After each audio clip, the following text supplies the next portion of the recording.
ನಮಸ್ಕಾರ ಸ್ನೇಹಿತರೆ, ಕರ್ನಾಟಕ ಮ್ಯಾಟರ್ಸ್ಗೆ ಮತ್ತೊಮ್ಮೆ ಸ್ವಾಗತ. ಸ್ನೇಹಿತರೆ, ಕಳೆದ ವಿಡಿಯೋದಲ್ಲಿ ನಾವು ದಕ್ಷಿಣ ಆಫ್ರಿಕಾ ವಿರುದ್ಧ ಟೀಂ ಇಂಡಿಯಾ ಅನುಭವಿಸಿದ ಹೀನಾಯ ಸೋಲಿನ ಬಗ್ಗೆ ಮಾತಾಡಿದ್ವಿ. ಆ ಸೋಲಿನ ಆಘಾತದಿಂದ ಭಾರತದ ಅಭಿಮಾನಿಗಳು ಹೊರಬರೋ ಮುನ್ನವೇ ಈಗ ಟೀಂ ಇಂಡಿಯಾಗೆ ಮತ್ತೊಂದು ಅತಿ ದೊಡ್ಡ ಟೆನ್ಷನ್ ಶುರುವಾಗಿದೆ.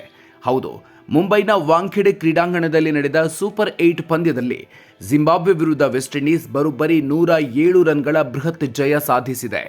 ವಿಂಡೀಸ್ನ ಈ ಭಯಂಕರ ಗೆಲುವು ಈಗ ಟೀಂ ಇಂಡಿಯಾದ ಸೆಮಿಫೈನಲ್ ಹಾದಿಯನ್ನ ಅಕ್ಷರಶಃ ಕಗ್ಗಂಟು ಮಾಡಿದೆ. ಅಷ್ಟಕ್ಕೂ ವಾಂಖೆಡೆಯಲ್ಲಿ ವೆಸ್ಟ್ ಇಂಡೀಸ್ ಸೃಷ್ಟಿಸಿದ ಆ ಸುನಾಮಿ ಹೇಗಿತ್ತು?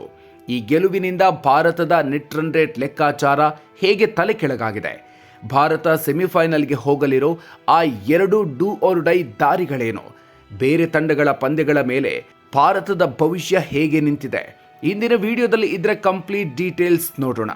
ವಿಡಿಯೋ ಶುರು ಮಾಡೋದಕ್ಕೂ ಮೊದಲು ನೀವಿನ್ನೂ ನಮ್ಮ ಚಾನಲ್ಗೆ ಸಬ್ಸ್ಕ್ರೈಬ್ ಆಗಿಲ್ಲ ಅಂದರೆ ಈಗಲೇ ಸಬ್ಸ್ಕ್ರೈಬ್ ಆಗಿ ಬೆಲ್ ಐಕಾನ್ ಪ್ರೆಸ್ ಮಾಡಿ.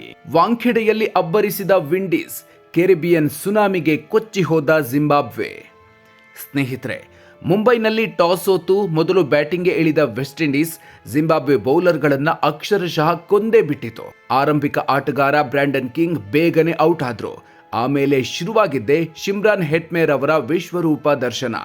ಕೇವಲ 19 ಎಸೆತಗಳಲ್ಲಿ ಅರ್ಧಶತಕ ಸಿಡಿಸಿದ ಹೆಟ್ಮೇರ್ T20 ವಿಶ್ವಕಪ್ನಲ್ಲಿ ವೆಸ್ಟ್ ಇಂಡೀಸ್ ಪರ ಅತಿ ವೇಗದ 50 ಬಾರಿಸಿ ದಾಖಲೆ ಬರೆದ್ರು.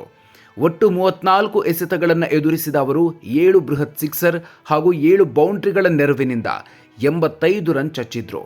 ಇವರಿಗೆ ಸಾಥ್ ನೀಡಿದ ರೋಮನ್ ಪೋವೆಲ್ ಕೂಡ 59 ರನ್ ಬಾರಿಸಿ ಅಬ್ಬರಿಸಿದ್ರು. ಕೊನೆಯಲ್ಲಿ ರುದರ್ಫೋರ್ಡ್, ರೊಮೆರಿಯೋ ಶೆಫರ್ಡ್ ಮತ್ತು ಜೇಸನ್ ಹೋಲ್ಡರ್ ಇವರ ಸ್ಫೋಟಕ ಆಟದ ನೆರವಿನಿಂದ ವೆಸ್ಟ್ ಇಂಡೀಸ್ ನಿಗದಿತ 20 ಓವರ್ಗಳಲ್ಲಿ 6 ವಿಕೆಟ್ ನಷ್ಟಕ್ಕೆ 254 ರನ್ಗಳ ಬೃಹತ್ ಮೊತ್ತ ಕಲೆ ಹಾಕಿತು. ವಿಶೇಷ ಅಂದರೆ ಈ ಇನ್ನಿಂಗ್ಸ್ನಲ್ಲಿ ವಿಂಡೀಸ್ ಬ್ಯಾಟರ್ಗಳು ಬರೋಬ್ಬರಿ 19 ಸಿಕ್ಸರ್ಗಳನ್ನು ಸಿಡಿಸಿ ದಾಖಲೆ ಬರೆದ್ರು. 255 ರನ್ಗಳ ಅಸಾಧ್ಯ ಗುರಿ ಬೆನ್ನತ್ತಿದ್ದ ಜಿಂಬಾಬ್ವೆ ವೆಸ್ಟ್ ಇಂಡೀಸ್ ಬೌಲರ್ಗಳ ದಾಳಿಗೆ ತತ್ತರಿಸಿ 147 ರನ್ಗಳಿಗೆ ಆಲ್ಔಟ್ ಆಯಿತು. ಈ ಮೂಲಕ 107 ರನ್ಗಳ ಹೀನಾಯ ಸೋಲು ಕಂಡಿತು. ವಿಂಡೀಸ್ ಪರ ಗುಡಕೇಶ್ ಮೋಟಿ 4 ವಿಕೆಟ್ ಕಿತ್ತರೆ ಅಕಿಲ್ ಹುಸೇನ್ 3 ವಿಕೆಟ್ ಪಡೆದು ಮಿಂಚಿದ್ರು. ಭಾರತಕ್ಕೆ ಶುರುವಾಯಿತು ನೆಟ್ ರನ್ ರೇಟ್ ನಡುಕ. ವೆಸ್ಟ್ ಇಂಡೀಸ್ನ ಈ 107 ರನ್ಗಳ ಗೆಲುವು ಭಾರತದ ಎದೆಯಲ್ಲಿ ನಡುಕ ಹುಟ್ಟಿಸಿದೆ. ಸದ್ಯ ಸೂಪರ್ 8ರ ಗ್ರೂಪ್ 1 ಪಾಯಿಂಟ್ಸ್ ಟೇಬಲ್ನಲ್ಲಿ +5.350 ರನ್ ರೇಟ್ನೊಂದಿಗೆ ವೆಸ್ಟ್ ಇಂಡೀಸ್ ಅಗ್ರಸ್ಥಾನಕ್ಕೇರಿದೆ.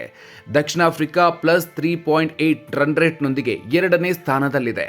ಆದರೆ ನಮ್ಮ ಟೀಂ ಇಂಡಿಯಾ -3.8 ರನ್ ರೇಟ್ನೊಂದಿಗೆ 3ನೇ ಸ್ಥಾನಕ್ಕೆ ಕುಸಿದಿದ್ದು ಸೆಮಿಫೈನಲ್ ಹಾದಿ ದುರ್ಗಮ ಆಗಿದೆ. ಸೆಮಿಫೈನಲ್ ತಲುಪಲು ಭಾರತಕ್ಕಿರುವ ದಾರಿಗಳೇನು? ಇಲ್ಲಿದೆ ಲೆಕ್ಕಾಚಾರ. ಭಾರತ ಫೆಬ್ರವರಿ 26ರಂದು ಚೆನ್ನೈನಲ್ಲಿ ಜಿಂಬಾಬ್ವೆಯನ್ನ ಮತ್ತು ಮಾರ್ಚ್ 1ರಂದು ಕೋಲ್ಕತ್ತಾದಲ್ಲಿ ಬಲಿಷ್ಠ ವೆಸ್ಟ್ ಇಂಡೀಸ್ ಅನ್ನ ಎದುರಿಸಲಿದೆ. ಭಾರತದ ಮುಂದೀಗ 2 ಪ್ರಮುಖ ದಾರಿಗಳಿವೆ. ಸಿನಾರಿಯೋ 1, ಭಾರತ ತನ್ನ 2 ಪಂದ್ಯಗಳನ್ನು ಗೆದ್ರೆ ಏನಾಗುತ್ತೆ? ಒಂದೊಮ್ಮೆ ಟೀಂ ಇಂಡಿಯಾ ಜಿಂಬಾಬ್ವೆ ಮತ್ತು ವೆಸ್ಟ್ ಇಂಡೀಸ್ 2 ತಂಡಗಳನ್ನು ಸೋಲಿಸಿದ್ರೆ ಒಟ್ಟು 4 ಅಂಕಗಳನ್ನು ಪಡೆಯುತ್ತೆ. ಇದೇ ವೇಳೆ ದಕ್ಷಿಣ ಆಫ್ರಿಕಾ ತನ್ನ ಮುಂದಿನ ಎಲ್ಲ ಪಂದ್ಯಗಳನ್ನು ಗೆದ್ರೆ ಭಾರತ ಸುಲಭವಾಗಿ ಸೆಮಿಫೈನಲ್ ಪ್ರವೇಶಿಸುತ್ತೆ. ಆದರೆ ಫೆಬ್ರವರಿ 26ರಂದು ಮಧ್ಯಾಹ್ನ ನಡೆಯುವ ಪಂದ್ಯದಲ್ಲಿ ದಕ್ಷಿಣ ಆಫ್ರಿಕಾ ಏನಾದರೂ ವೆಸ್ಟ್ ಇಂಡೀಸ್ ವಿರುದ್ಧ ಸೋತ್ರೆ ಅಸಲಿ ಆಟ ಶುರುವಾಗುತ್ತೆ. ದಕ್ಷಿಣ ಆಫ್ರಿಕಾ ಮುಂದೆ ಜಿಂಬಾಬ್ವೆ ವಿರುದ್ಧ ಗೆದ್ರೆ ಆಗ ದಕ್ಷಿಣ ಆಫ್ರಿಕಾ, ವೆಸ್ಟ್ ಇಂಡೀಸ್ ಮತ್ತು ಭಾರತ ಈ 3 ತಂಡಗಳು ತಲಾ 4 ಅಂಕಗಳನ್ನು ಹೊಂದಿರಲಿದೆ. ಆಗ ಯಾವ ತಂಡದ ನೆಟ್ ರನ್ ರೇಟ್ ಹೆಚ್ಚಿರುತ್ತೋ ಆ 2 ತಂಡಗಳು ಸೆಮಿಫೈನಲ್ಗೆ ಹೋಗಲಿದೆ. ಸದ್ಯ ಭಾರತದ ರನ್ ರೇಟ್ ಮೈನಸ್ನಲ್ಲಿ ಇರೋದ್ರಿಂದ ಮುಂದಿನ 2 ಪಂದ್ಯಗಳನ್ನು ಬೃಹತ್ ಅಂತರದಿಂದ ಗೆಲ್ಲಬೇಕಾದ ಅನಿವಾರ್ಯತೆ ಇದೆ. ಸಿನಾರಿಯೋ 2, ಭಾರತ 1 ಪಂದ್ಯ ಮಾತ್ರ ಗೆದ್ರೆ ಏನಾಗುತ್ತೆ? ಭಾರತ ಒಂದು ವೇಳೆ ಜಿಂಬಾಬ್ವೆ ವಿರುದ್ಧ ಸೋತು ವೆಸ್ಟ್ ಇಂಡೀಸ್ ವಿರುದ್ಧ ಗೆದ್ರೆ ಕೇವಲ 2 ಅಂಕ ಸಂಪಾದಿಸುತ್ತೆ. ಆಗ ಆಫ್ರಿಕಾ ತನ್ನೆರಡು ಪಂದ್ಯಗಳನ್ನು ಗೆದ್ರೆ ಭಾರತ, ಜಿಂಬಾಬ್ವೆ ಮತ್ತು ವೆಸ್ಟ್ ಇಂಡೀಸ್ 3 ತಂಡಗಳು 2 ಅಂಕದಲ್ಲಿ ಟೈ ಆಗಲಿದೆ. ಆಗ್ಲೂ ನೆಟ್ ರನ್ ರೇಟ್ ಆಧಾರದ ಮೇಲೆ ಸೆಮಿಫೈನಲ್ ಭವಿಷ್ಯ ನಿರ್ಧಾರ ಆಗಲಿದೆ. ಇದೇ ಪರಿಸ್ಥಿತಿಯಲ್ಲಿ ಒಂದೊಮ್ಮೆ ದಕ್ಷಿಣ ಆಫ್ರಿಕಾ ತನ್ನ 2 ಪಂದ್ಯಗಳನ್ನು ಸೋತ್ರೆ ಸೂರ್ಯಕುಮಾರ್ ಪಡೆಯ ಕಥೆ ಮುಗಿದಂತೆ. ಭಾರತ ಅಧಿಕೃತವಾಗಿ ಟೂರ್ನಿಯಿಂದ ಹೊರಬೀಳುತ್ತೆ. ಭಾರತದ ಭವಿಷ್ಯ ನಿರ್ಧರಿಸಲಿದೆ ಆಫ್ರಿಕಾ ವಿಂಡೀಸ್ ಪಂದ್ಯ. ಫೆಬ್ರವರಿ 26ರಂದು ಅಹ್ಮದಾಬಾದ್ನಲ್ಲಿ ನಡೆಯಲಿರುವ ದಕ್ಷಿಣ ಆಫ್ರಿಕಾ ಮತ್ತು ವೆಸ್ಟ್ ಇಂಡೀಸ್ ನಡುವಿನ ಪಂದ್ಯ ಭಾರತದ ಪಾಲಿಗೆ ನಿರ್ಣಾಯಕ ಆಗಿದೆ. ಈ ಪಂದ್ಯದಲ್ಲೇನಾದರೂ ದಕ್ಷಿಣ ಆಫ್ರಿಕಾ ದೊಡ್ಡ ಅಂತರದಲ್ಲಿ ವೆಸ್ಟ್ ಇಂಡೀಸ್ ಅನ್ನು ಸೋಲಿಸಿದ್ರೆ ಭಾರತದ ಸೆಮಿಫೈನಲ್ ಹಾದಿ ಕೊಂಚ ಸುಗಮ ಆಗತ್ತೆ. ಅಷ್ಟೇ ಅಲ್ಲ, ಭಾರತ ಸೆಮಿಫೈನಲ್ ಕನಸು ಕಾಣಬೇಕಿದ್ರೆ ಬಲಿಷ್ಠ ವೆಸ್ಟ್ ಇಂಡೀಸ್ ವಿರುದ್ಧ ಶತಾಯಗತಾಯ ಗೆಲ್ಲೇಬೇಕಿದೆ. ಒಟ್ಟಿನಲ್ಲಿ ಈಗ ಬೇರೆ ತಂಡಗಳ ಸೋಲು ಗೆಲುವಿನ ಮೇಲೆ ಭಾರತದ T20 ವಿಶ್ವಕಪ್ ಭವಿಷ್ಯ ನೇತಾಡ್ತಾ ಇದೆ.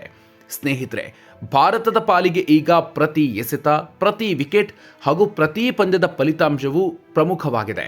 ಇದು ಅಕ್ಷರಶಃ ಡೂ ಆರ್ ಡೈ ಪರಿಸ್ಥಿತಿ. ಕೇವಲ ಗೆದ್ರಷ್ಟೇ ಸಾಲೋದಿಲ್ಲ, ಬೃಹತ್ ಅಂತರದ ಗೆಲುವು ಬೇಕೇ ಬೇಕು. ಅಷ್ಟೇ ಅಲ್ಲ, ಉಳಿದವರ ಗೆಲುವು ಸೋಲು ನಮ್ಮ ಅನುಕೂಲತೆಗೆ ತಕ್ಕಂತೆ ಇರಬೇಕು. ಇಂಥದ್ದೊಂದು ಸಂದಿಗ್ಧ ಪರಿಸ್ಥಿತಿಯಲ್ಲಿ ಭಾರತ ಇದೆ. ಕ್ಯಾಪ್ಟನ್ ಸೂರ್ಯಕುಮಾರ್ ಯಾದವ್ ಪಡೆ ಚೆನ್ನೈ ಮತ್ತು ಕೋಲ್ಕತ್ತಾದಲ್ಲಿ ಪುಟಿದೇಳುತ್ತಾ ಬೃಹತ್ ಅಂತರದ ಗೆಲುವು ಸಾಧಿಸಿ ಸೆಮಿಫೈನಲ್ ಪ್ರವೇಶಿಸುತ್ತೆ ಅಂತ ನಿಮ್ಗನ್ಸುತ್ತಾ? ವೆಸ್ಟ್ ಇಂಡೀಸ್ನ ಈ ಅಬ್ಬರದ ಫಾರ್ಮ್ಗೆ ಭಾರತ ತಡೆ ಒಡ್ಡುತ್ತಾ? ನಿಮ್ಮ ಪ್ರಾಮಾಣಿಕ ಅಭಿಪ್ರಾಯವನ್ನ ತಪ್ಪದೆ ಕಾಮೆಂಟ್ ಬಾಕ್ಸ್ನಲ್ಲಿ ತಿಳಿಸಿ.